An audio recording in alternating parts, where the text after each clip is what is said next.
दोस्तों, पेड़ पौधे हमारी पृथ्वी पर जीवन की रक्षा के लिए सबसे महत्वपूर्ण फर्ज निभा रहे हैं। ये न सिर्फ हमें ऑक्सीजन देते हैं बल्कि हमारे द्वारा फैलाए गए प्रदूषण को भी सोख लेते हैं। वहीं पेड़ों की अधिकता बारिश में भी अपना महत्वपूर्ण योगदान देती है, लेकिन सिर्फ इतने भर से ही पेड़ों का महत्व पूरा नहीं हो जाता। पेड़ थके हुए इंसानों एवं पशु पक्षियों को आश्रय और छाया देते हैं। इनसे हमें लकड़ी भी प्राप्त होती है और सबसे महत्वपूर्ण, पेड़ हमारे गाँव, शहर या घरों की शोभा में चार चांद लगा देते हैं। वैसे तो सभी प्रकार के पेड़ अपनी खूबसूरती से हमारे मन को आनंदमयी बनाते हैं, परंतु कुछ पेड़ हमारी पृथ्वी पर इतने विचित्र रंग रूप भी अपने भीतर समेटे हुए हैं कि इन पेड़ों को देखकर आप न सिर्फ मोहित हो जाओगे बल्कि इनका विचित्र रंग रूप आपको हैरानी में भी डाल देगा। तो चलिए वीडियो को आगे बढ़ाते हुए कुछ ऐसे ही अनोखे और खूबसूरत पेड़ों से रूबरू होते हैं। लेकिन यदि आप पहली बार चैनल पर आए हैं तो जब तक ये वीडियो शुरू होता है तब तक सब्सक्राइब बटन दबाते हुए जल्दी से चैनल से जुड़ जाएं। गोल्डन गिंगो को स्थानीय लोग सोना उगलने वाला पेड़ भी कहते हैं। हालांकि ये पेड़ असली वाला सोना नहीं उगलता बल्कि इस पेड़ की पत्तियां सोने जैसी हैं। यदि आपका कभी चीन के उत्तरी पश्चिमी हिस्से में जाना हुआ तो आप गोल्डन गिंगो पेड़ के साक्षात दर्शन कर सकते हैं। ये पेड़ बेहद ऊंचे और ठंडे स्थानों पर उगते हैं। चीन में भी इन पेड़ों को अधिकतर संख्या में जोंगडोंग के पहाड़ी क्षेत्रों में स्थित बौद्ध मंदिरों के आसपास ही देखा जा सकता है। पतझड़ के दौरान गोल्डन गिंगो पेड़ की पत्तियां सूखकर बिल्कुल सोने जैसे रंग की हो जाती है और हवा चलने पर यह पत्तियां पेड़ों से जब नीचे गिरती है तो ऐसा लगता है कि मानो सोने की बारिश हो रही हो। इन दिनों इस पेड़ से गिरती पत्तियों के शानदार नज़ारे का आनंद लेने के लिए इन बौद्ध मंदिरों में दुनिया भर से सैलानी आते हैं और जो कोई भी व्यक्ति गोल्डन गिंगो पेड़ की पत्तियों से भरे हुए बौद्ध मंदिर के प्रांगण को देख लेता है वो व्यक्ति इस खूबसूरत नज़ारे पर मोहित हुए बिना नहीं रह पाता। इंद्रधनुषी यूकेलिप्टस। भारत में यूकेलिप्टस के पेड़ को सफ़ेदे का पेड़ भी कहा जाता है। ये पेड़ दलदली इलाकों के लिए बेहतरीन होता है क्योंकि ये बेहद अधिक मात्रा में ज़मीन से नमी को सोखता है। आमतौर पर सफ़ेदे के पेड़ का तना हल्का भूरा या स्लेटी रंग का होता है, परंतु फिलीपींस, पापुआ न्यू गिनी और इंडोनेशिया के जंगली इलाकों में इंद्रधनुषी तने वाले सफ़ेदे के पेड़ भी बड़ी संख्या में उगे हुए हैं। इन जंगलों में ये पेड़ प्राचीन काल से ही पाए जाते हैं। हालांकि वर्तमान में इनकी खेती पूर्वी एशिया के काफ़ी बड़े हिस्से में होती हुई देखी जा सकती है।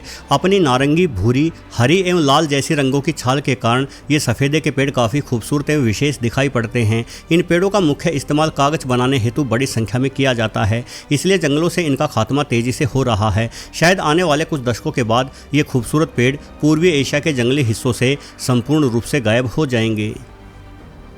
जकरांडाज ट्री। दोस्तों, यदि आप जकरांडाज ट्री के पेड़ों के नीचे से होकर गुजरोगे तो आपको ऐसा लगेगा मानो आप स्वर्ग में चहलकदमी कर रहे हैं। इन पेड़ों की टहनियाँ और इन टहनियों पर लगे बैंगनी रंग के फूल इतने खूबसूरत होते हैं कि किसी भी इंसान का मन मोह सकते हैं। जकरांडाज ट्री मुख्य रूप से अमेरिका और कनाडा में पाए जाते हैं। फिलहाल इन्हें ऑस्ट्रेलिया और न्यूजीलैंड में भी उगाया जा रहा है। शायद इन पेड़ों की खूबसूरती के कारण ही इनसे कई सारी प्राचीन कहानियाँ जुड़ी हुई हैं, जिनके अनुसार ये दावा किया जाता है कि किसी समय स्वर्ग से कुछ परी पृथ्वी पर आई थी और वो परियां ही अपने साथ जकरांडाज ट्री को लेकर आई थी। वैसे परियों की कहानियों पर तो विश्वास करना जरा कठिन है, परंतु जकरांडाज ट्री की खूबसूरती वाकई में बेमिसाल है।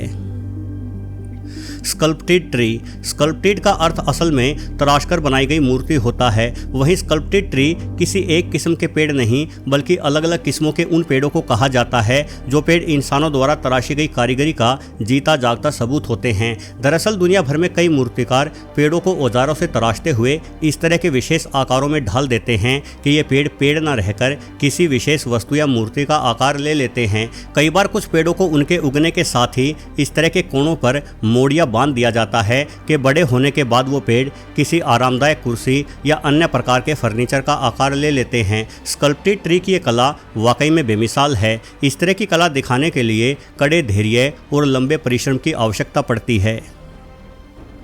The Socotra dragon blood tree. Yemen के तट से करीब 325 किलोमीटर दूर एक छोटा सा आइलैंड है जिसे स्कोट्रा आइलैंड कहा जाता है और केवल इसी आइलैंड पर ये बेहद ही विचित्र पेड़ पाए जाते हैं जिन्हें स्कोट्रा ड्रैगन ब्लड ट्री का नाम दिया गया है।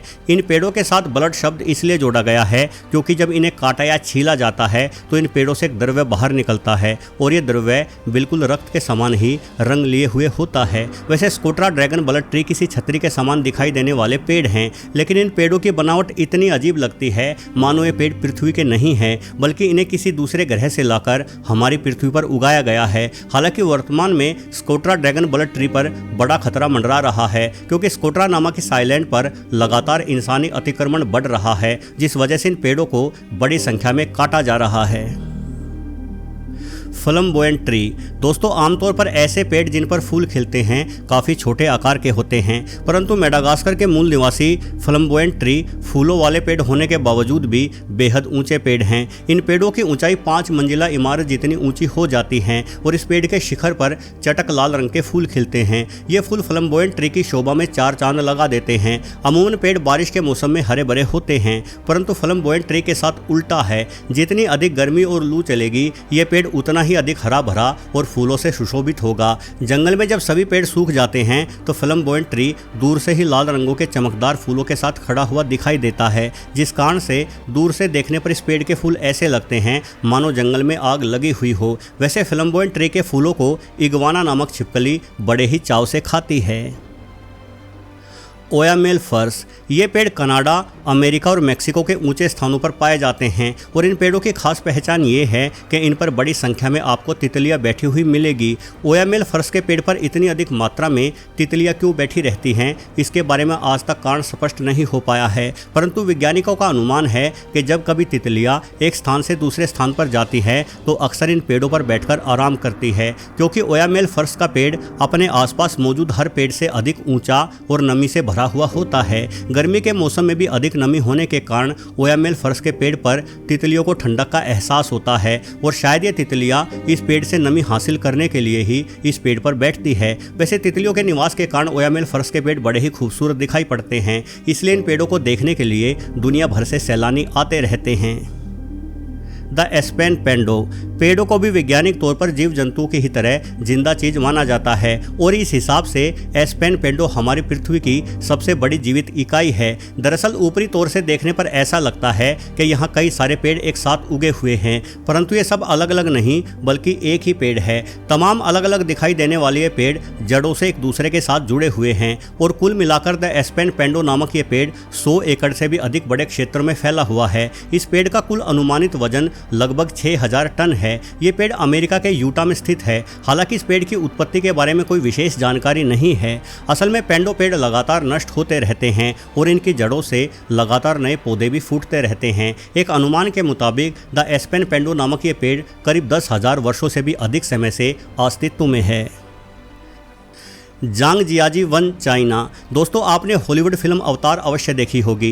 यदि आपने ये फिल्म देखी है तो इस फिल्म में दिखाए गए मनमोहक पेड़ों ने आपका भी मन मोह लिया होगा और आपको ऐसा भी लगा होगा कि ये पेड़ असल में निर्देशक की कल्पना से ही बनाए गए हैं, परंतु ऐसा नहीं है। अवतार में दिखाए गए पेड़ कोई कल्पना नहीं है, बल्कि चीन के जांग जियाजी वन को ही आधार मानकर अवतार फिल्म के निर्देशक जेम्स कैमरून ने इतने शानदार पेड़ों को अपनी फिल्म में दिखाया है। हालांकि फिल्म में तैरते हुए पहाड़ों जैसी कुछ कल्पनाएं भी शामिल की गई हैं, परंतु यदि आपका कभी चीन के जांग जियाजी वन में जाना हुआ तो आपको ऐसा लगेगा मानो आप अवतार फिल्म में दिखाए गए पेंडोरा ग्रह के वनों में ही घूम रहे हैं और आप इस जंगल की खूबसूरती पर मोहित हुए बिना नहीं रह सकेंगे। वैसे आपको आज का ये वीडियो कैसा लगा ये कमेंट करके जरूर बताएं। वीडियो पसंद आया हो तो इसे लाइक भी अवश्य करें। वहीं यदि आपको इस चैनल के कई सारे वीडियो पसंद आ रहे हैं तो चैनल को सब्सक्राइब करना बिल्कुल भी ना भूलें। धन्यवाद।